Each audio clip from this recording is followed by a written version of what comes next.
Chapter 3 on the excellence of contentment. Story 1. A Maghribi,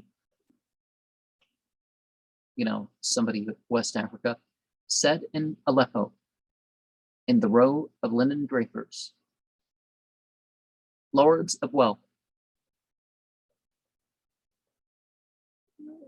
if you were just and we contented, the trade of begging would vanish from the world.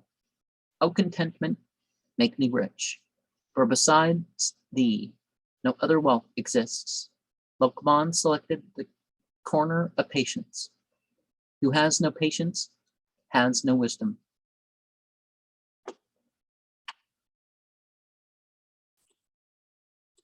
Yeah, don't just know,